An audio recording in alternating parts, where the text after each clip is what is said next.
tapi jihadnya masih ada. Kenapa? Karena jihad itu tidak dibatasi oleh waktu. Jihad itu setiap saat, kapanpun, dimanapun kita sebagai orang muslim harus berjihad. Dan jihad ini bermacam-macam bentuknya. Dulu zaman Rasul Shallallahu Alaihi Wasallam, jihadnya jihad melawan kafir Quraisy. Kemudian zaman sahabat Khulafa Rasyidin, kafir Quraisynya sudah kalah dengan ditaklukkannya kota Mekah. Kemudian pada masuk Islam sebagian besar, maka jihadnya beralih melawan orang-orang Kristiani yang di bawah kekuasaan Bizantium atau Romawi Timur. Kemudian melawan orang-orang Majusi yang di bawah kekuasaan Persia. Jihadnya jihad dengan apa? Bisaifin, dengan pedang. Jihadnya di medan pertempuran. Redastungfirtum, apabila kalian diminta untuk berjihad, waktu itu fangfiru, maka berangkatlah jihad. Nggak ada alasan sama sekali. Bahkan ada kisah di mana ada seorang sahabat yang waktu itu beliau baru nikah, baru menikmati nikmatnya pengantin baru, malam pertama langsung diperintahkan untuk jihad. Beliau tinggalkan istrinya, berangkat berjihad. Ini luar biasa, saking cintanya umat Islam kepada jihad. Dalam konteks kekinian sekarang ini, kira-kira jihadnya seperti apa? Apakah hadis ini masih relevan? Apakah ada yang disebut dengan jihad zaman sekarang? Oh ya Ustadz, ada. Di mana itu? Di sana ada umat Islam di bagian dunia yang bernama negara Palestina.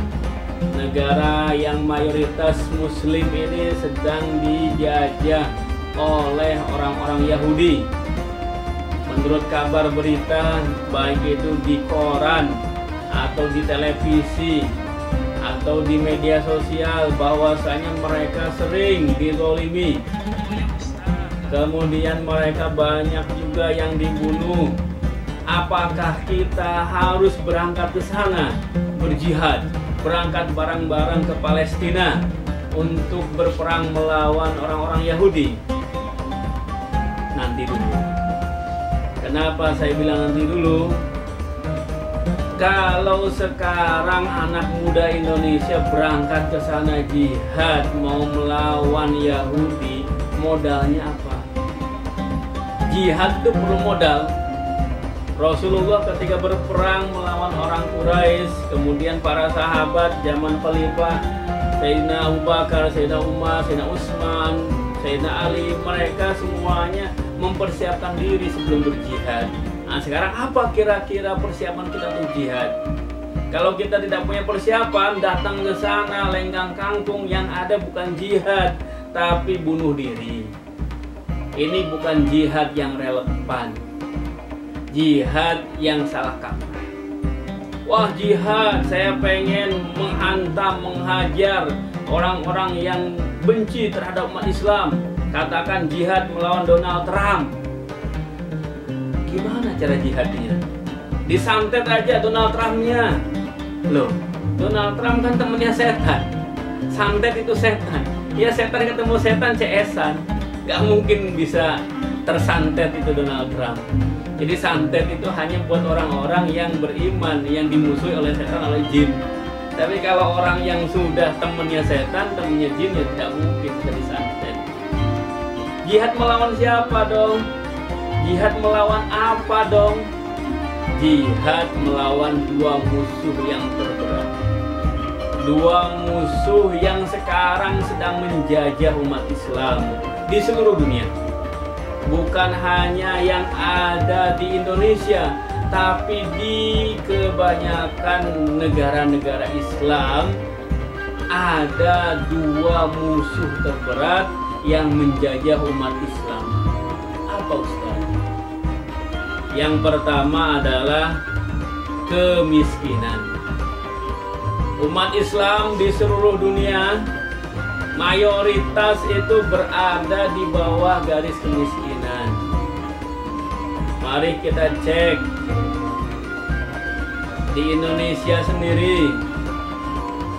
Kebanyakan ketika kita datang ke kota, kemudian naik angkutan umum, tahu-tahu ada bapak-bapak pakai peci, kemudian bawa map, mulai dengan assalamualaikum, akhirnya ujungnya apa? Sodako, sodako, sodako, minta sumbangan. Kemudian yang minta-minta di pinggir jalan pun demikian. Kalau kita tanya kira-kira apa agamanya? Islam, mereka Muslim. Setiap kali dikasih alhamdulillah. Ini bukti mereka itu orang Muslim. Dan ini terjadi bukan hanya di Indonesia, tapi di mayoritas negara-negara Islam, terutama yang ada di Asia dan juga Afrika. Kita ini termasuk orang-orang miskin, minal masakin wal fuqara. Kenapa? Coba lihat daftar orang terkaya di dunia. Ada nggak orang Islamnya? Mayoritas orang-orang kafir. Perekonomian dunia siapa yang megang? Ya, mayoritas non-muslim. Kita kebagian apa? Sisa-sisanya. Jadi mereka yang bikin produk teknologi, kita yang menjadi konsumen produk teknologi. Dan sedihnya itu pun dengan cara dicicil, dengan cara ngutang. Ya, beli produk teknologi A, bayarnya gimana? Bulanan dicicil, subhanallah. Udah susah makin susah. Yang kaya makin kaya, yang miskin makin sengsara dan merana. Dan ini diakui oleh semua orang, terjadi di kebanyakan umat Islam di negara-negara yang mayoritas muslim. Ini musuh yang berat, sangat berat, kemiskinan ini. Bahkan Rasul Shallallahu Alaihi Wasallam pernah bersabda, kadal fakru ayakuna kufron. Hampir saja kefakiran, kemiskinan itu mendekatkan diri kita kepada kekufuran. Kalau udah miskin, udah susah, biasanya gampang gerutu, biasanya gampang putus asa, biasanya jauh dari Sang Pencipta. Jangankan untuk ibadah di masjid, untuk nyari beras aja susah. Ini musuh terberat. Saya punya kisah yang agak miris, sedih. Ketika ke Bogor, masuk ke sebuah departemen store, mayoritas penjaganya itu perempuan. Pakaiannya pakai rok di atas lutut. Dan ketika sholat zuhur, ini yang luar biasa. Ketika sholat zuhur, saya masuk ke mushola, ternyata mereka juga pada sholat. Saya pikir ini mereka luar biasa, orang-orang yang masih taat beragama. Tapi setelah itu langsung buru-buru datang lagi ke departemen store-nya. Kenapa kok mereka tidak berjilbab? Kenapa mereka membuka aurat? Satu jawabannya, karena pemilik departemen store-nya bukan orang muslim. Andaikan pemilik departemen store yang umat muslim, orang Islam, insya Allah karyawannya pasti disuruh untuk menutup aurat. Kalau ini lain lagi. Bahkan ada di salah satu perusahaan teman saya kerja di sana, untuk sholat zuhur, sholat Jumat itu susahnya minta ampun. Kenapa? Karena dari kemiskinan. Gadal fakru ayyakuna kufran. Yang kedua, musuh kita yang paling berat dan sangat berat adalah kebodohan. Kebodohan ini musuh yang paling nyata. Rata-rata lama sekolah di Indonesia itu masih di angka SMP. Kita nih di Kabupaten Bogor yang nggak jauh dari Jakarta, rata-rata sekolahnya itu nggak sampai 8 tahun. Berarti mayoritas kelas 2 SMP sudah drop out sekolah. Dan untuk sekolah, subhanallah, susahnya minta ampun.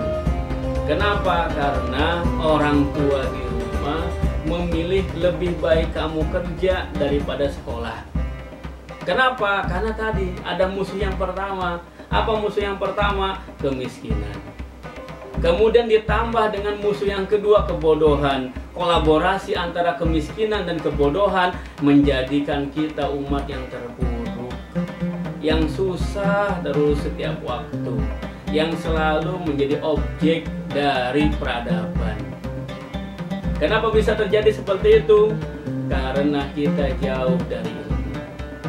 Maka jihad di sini bukan jihad melawan orang kafir melalui perang terbuka.